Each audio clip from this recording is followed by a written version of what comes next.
అందరికీ నమస్తే. ఆనాడు తెలంగాణ ఉద్యమం ఉవ్వెత్తున ఎగసిపడుతున్న కాలంలో తెలంగాణ ఉద్యమాన్ని అవమానించే విధంగా, కించపరిచే విధంగా, చిన్నది చూపించే విధంగా ఒక పిచ్చి డైరెక్టర్ కెమెరామెన్ గంగతో రాంబాబు అనే సినిమా తీసిండు. ఆ పిచ్చి డైరెక్టర్ ఎవరో అర్థమైంది కదా. పూరి జగన్నాథ్ అనే ఒక తలకు మాసినోడు. చిన్న చిన్న బట్టలేసి హీరోయిన్లకు డ్రగ్స్, మందు దాగుడు, గిసొంటియే ఉంటాయి. రౌడీయిజం, గుండాయిజం ప్రేరేపించే విధంగా ఉంటాయి వాని సినిమాలు. ఒక ఫ్యామిలీ అందరు కలిసి చూసే విధంగా అస్సలుండే. మెసేజ్ ఓరియంటెడ్ సినిమాలను అస్సలు తీయడు. ఆనాడే కెమెరామెన్ గంగతో రాంబాబు సినిమా తీసినప్పుడే వానికి తగిన బుద్ధి చెప్పేది ఉంటే ఈనాడు ఇంతటికి తెగించేవాడు కాదు. ఎందుకంటున్నా అంటే ఒక్కసారి పాటిను విన్నారు కదా. మారు ముంతానట, చోడు చింతానట.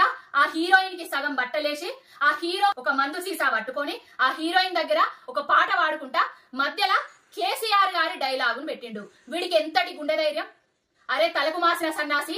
కేసీఆర్ గారు ఒక రాష్ట్ర సాధకుడు, తెలంగాణ రాష్ట్రాన్ని తీసుకొచ్చిన నాయకుడు, తెచ్చిన తెలంగాణను దేశంలోనే నెంబర్ 1 స్థానానికి తెచ్చిన కారణ జన్ముడు. ఆయన డైలాగును నీ తాగుబోతు సినిమాలల్లా, నీ తాగుబోతు పాటలు పెట్టి ఏం సందేశం ఇవ్వదలుచుకున్నావు? తెలంగాణ అంటే ఎందుకు నీకు ఇంత చిన్న చూపు? తెలంగాణ నాయకులంటే నీకెందుకు ఇంత చిన్న చూపు? ఏం బలుపెక్కి కొట్టుకుంటున్నారా? మీ ఆంధ్ర ఓరియంటెడ్ సినిమాలల్లా మీకు ఇష్టం వచ్చిన రాజకీయ నాయకుడి డైలాగులు పెట్టుకోర్రి, కానీ కేసీఆర్ గారి డైలాగులను పెట్టి కేసీఆర్ గారిని అవమానించే విధంగా, తెలంగాణను అవమానించే విధంగా చేస్తున్నావు. ఖబర్దార్ పూరి జగన్నాథ్, నీ పాటలకెళ్లి వెంటనే కేసీఆర్ గారి డైలాగును తొలగించాలి. తొలగించని ఎడల నీ ఇంటిని ముట్టడిస్తాం బిడ్డ.